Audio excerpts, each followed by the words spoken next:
Success అంతటితో ఆగలే జిత్నా ఇచ్చేదారి యుక్తి భాగీదారి అన్నాడు 50% సీలింగ్ కూడా ఎత్తేస్తాను 9th షెడ్యూల్ నుంచి అన్న తర్వాతనే ఇవాళ యావత్ భారతదేశంలో రాహుల్ గాంధీ గురించి అదేవిధంగా మహాత్మా జ్యోతిరావు పూలే అంబేద్కర్ గురించి ఆలోచన మొదలైంది ఆ తర్వాతనే తెలంగాణలో గాని ఆంధ్రలో గాని ఎన్నో బీసీ సంఘాలు ఏర్పడ్డాయి బీసీలకు సరి అయిన ఆర్థికంగా రాజకీయంగా ఉద్యోగాలలో చదువులలో రిజర్వేషన్ ఇవ్వాలనే ఆలోచన కలిగింది దానికి మొన్న జరిగినటువంటి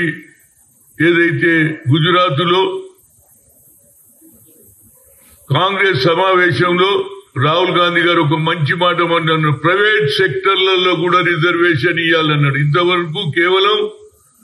పబ్లిక్ సెక్టార్లోనే ఇస్తున్నారు కానీ ప్రైవేట్ సెక్టార్లో ఎవరిస్తలేడు ఇది నేను రేవంత్ రెడ్డి గారిని రిక్వెస్ట్ చేస్తున్నాను 42% మీరు రిజర్వేషన్ అమలు చేస్తామని 10 జిల్లాలు తిరిగాను ఆ తర్వాత కామారెడ్డిలో బహిరంగ సభలో ఆనాడు ఉన్నటువంటి కర్ణాటక ముఖ్యమంత్రి సిద్ధరామయ్య గారు ముందు 42% అన్నాడు దానికి అమలు చేయడానికి పూర్తి సహకారం చేశాడు రేవంత్ రెడ్డి గారు ఏది కేబినెట్ లో నిర్ణయం తీసుకున్నాడు బిల్లు పాస్ అయింది దీనికి 150 కోట్ల రూపాయలు కూడా ప్రతి ఇంటికి తిరిగి మీరు నమోదు చేసుకోవాలి మీ స్థితిగతులు ఏంది మీ కులం ఏంది అని చెప్పడం జరిగింది ఇది ఒక శుభ సూచిక దీనికి తోడు నేను ఏమంటున్నా అంటే ప్రైవేట్ సెక్టర్ లో ఎప్పుడైతే రిజర్వేషన్ వస్తుందో అప్పుడు నిజంగానే సామాజికంగా ఆర్థికంగా బడుగు బలైన వర్గాలు పైకి వస్తారనేది నా ఉద్దేశం దీన్ని కూడా అమలు చేయాలని రేవంత్ రెడ్డి గారిని కోరుతుంది ఎందుకంటే ఆయన సెక్రటరియట్ ముందు ఏది రాజీవ్ గాంధీ విగ్రహం పెట్టారు అదేవిధంగా ప్రగతి భవన్ పేరు కూడా మహాత్మా జ్యోతిరావు పూలే ప్రజా పరిపాలన అని పెట్టడం జరిగింది దీంతో పాటు నాకు తెలిసింది మహాత్మా జ్యోతిరావు పూలే స్టాచ్యూ కూడా సెక్రటరియట్ దగ్గర పెట్టాలని నెక్లెస్ లో నేను ఆయనకు నా ఉదయపూర్వక ధన్యవాదాలు చెప్తున్నా దీనికి కారణం ఏంటంటే పక్క రాష్ట్రమైనటువంటి కర్ణాటకలో కూడా కేబినెట్ నిర్ణయాలు తీసుకుంటున్నారు వాళ్ళు కూడా సామాజికంగా ఆర్థికంగా ఉద్యోగాలలో కూడా బడుగు బలైన వర్గాలకు రిజర్వేషన్ ఇవ్వాలని ఆలోచన వారికి కలిగింది ఇదే కార్యక్రమాన్ని అందరం కూడా కలిసి అన్ని రాష్ట్రాలు ఎందుకంటే మొట్టమొదటి దిక్సూచిగా నిలిచిన రేవంత్ రెడ్డి ఆలోచనను మనం ప్రతి రాష్ట్రంలో వెళ్ళినప్పుడు తప్పనిసరిగా ఈ కార్యక్రమం చేపట్టాలి అదేవిధంగా మా మీనాక్షి నటరాజన్ కొత్త కార్యక్రమం ఏది జై బాపు జై భీమ్ జై సంవిధాన్ అనే దాంట్లో కూడా మనం పార్టిసిపేట్ చేయాలి అప్పుడే తెలుస్తుంది అంబేద్కర్ రాజ్యాంగం రాస్తే నేను పార్లమెంట్ లో అవమానం చేస్తారు అదేవిధంగా మోహన్ భగత్ ఏమంటాడంటే నిజమైన స్వాతంత్రం అయోధ్యలో రాముని మందిరం కట్టిన తర్వాత నిజమైన స్వాతంత్రం అంటాడు ఏమి అన్యాయమయ్యా బాబు 7 ఏళ్ల పిల్లని అడిగిన which year your independent as go India అంటే 1947 15th August అంటారు అలాంటిది కూడా మార్చుతున్నారు ఇవన్నీ కూడా నా ఉద్దేశంలో రేవంత్ రెడ్డి గారు మంచి నిర్ణయాలు తీసుకుంటున్నారు కానీ ఇది మిగతా రాష్ట్రాలలో కూడా పోవాలి అప్పుడే రాహుల్ గాంధీ గారు పార్లమెంట్ లో బిల్లు పెట్టినప్పుడు అందరు పార్లమెంట్ లో మనం ఒప్పాలి ఎందుకంటే ప్రతి పార్లమెంట్లలో బీసీ ఎస్సీ ఎస్టీ మైనార్టీలు ఎక్కువ ఉంటారు కాబట్టి అగ్ర కులాలలో 10% 12% ఉంటారు వాళ్ళ ఓట్లు కాదు మా ఓట్లు ఉంటేనే వాళ్ళు గెలుస్తారు కాబట్టి వాళ్ళను కూడా ఒప్పియాలనేది అప్పుడే బిల్లు పార్లమెంట్ లో పాస్ అయితే దానికి నిజమైన న్యాయం జరుగుతుంది మన రాష్ట్రంలో ఎట్లన్నా 42% లోకల్ బాడీల విద్యాలయాల్లో అదేవిధంగా ఉద్యోగాలలో ఇస్తుంటారు కానీ నా ఉద్దేశంలో ప్రైవేట్ సెక్టర్ లో కూడా కావాలని నేను కోరుతున్నా ఎందుకంటే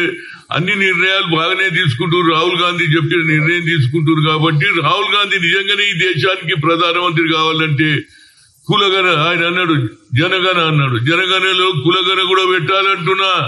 ఖాళీ జనాభా కాదు మా సంఖ్య ఏమిటి బీసీల సంఖ్య ఏంది ఎస్సీల సంఖ్య ఏంది ఎస్టీల సంఖ్య ఏంది మైనార్టీల సంగతి ఏంది అని తెలవడానికి కులగణ జరపాలనేది నా ఉద్దేశం అదే కాకుండా గతంలో నేను ఓబీసీ ఎంపీస్ కన్వీనర్ గా 2 సాధించిన కానీ మన దురదృష్టం ఏంటంటే మనం చేసేది చెప్పుకుంటలేము अदे नरेंद्र मोदी अपने आप को मैं बीसी बोलता हूं मगर अब तक कुछ नहीं करा కనుక నా ఉద్దేశంలో ఆ రోజులలో యూపీఏ చైర్పర్సనే సుప్రీం కోర్టు కొట్టేసింది IIT IIM all India institute of medical science చేస్తే ఆ రోజులో నేను అర్జున్ సింగ్ గారు పోయాం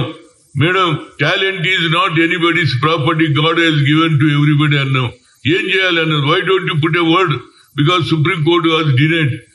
put a word to Manmohan Singh garu bill పెడితే అన్నాడు ఉన్నటువంటి లల్లు ప్రసాద్ యాదవ్ అన్ని రాజకీయ పార్టీలు మద్దతు ఇచ్చిను ఇవాళ మా పిల్లలు ఐఐటీల ఇంజనీర్లుగా All India institute of medical Science మా వాళ్ళు డాక్టర్లు అవుతున్నారు కానీ దురదృష్టమేంది ఎప్పుడు నేనే చెప్తున్నా రాహుల్ గాంధీ గారికి నేను చేతులెత్తి దండం చేస్తున్నా నువ్వు చేసింది కూడా చెప్పాయా బాబు నువ్వు చేసినావా లేదా సోనియా గాంధీ చేసిందా లేదా సోనియా గాంధీ ఏం చేసింది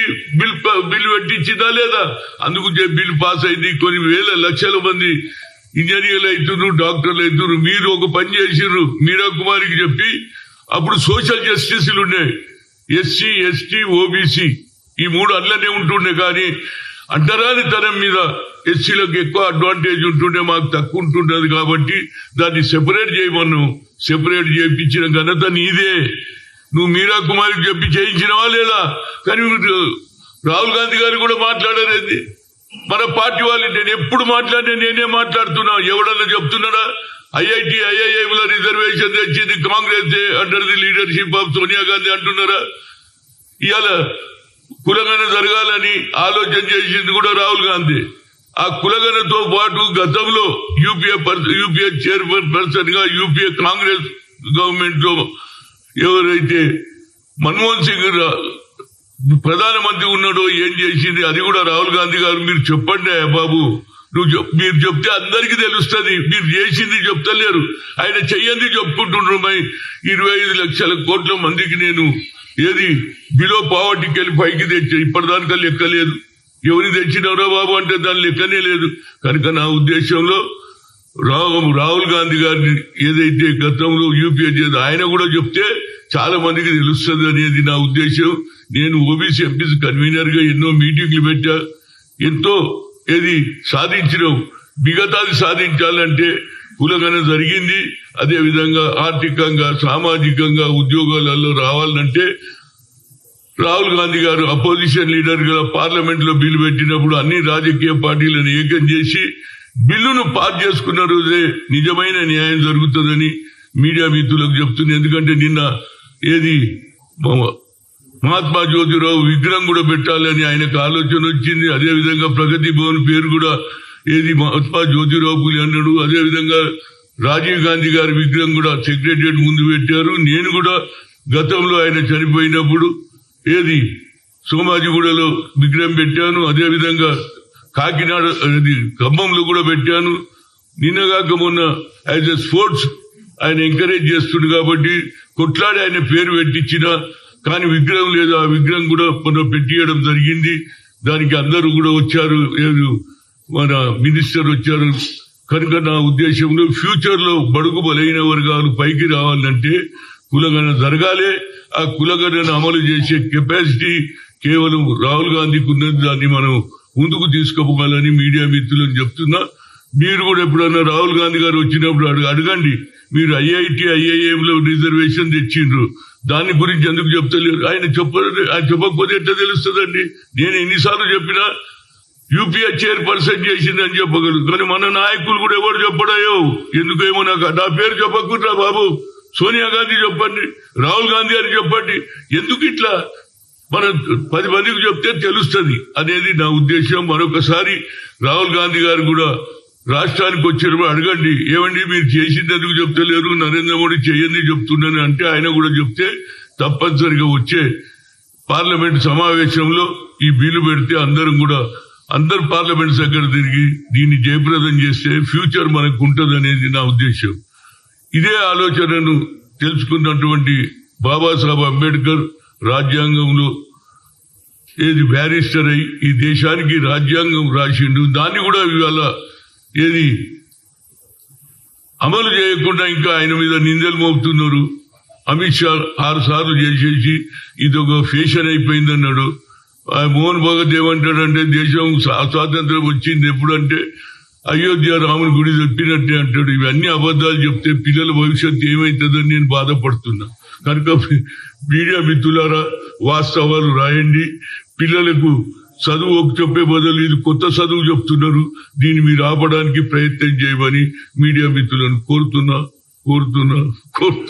థ్యాంక్ యూ.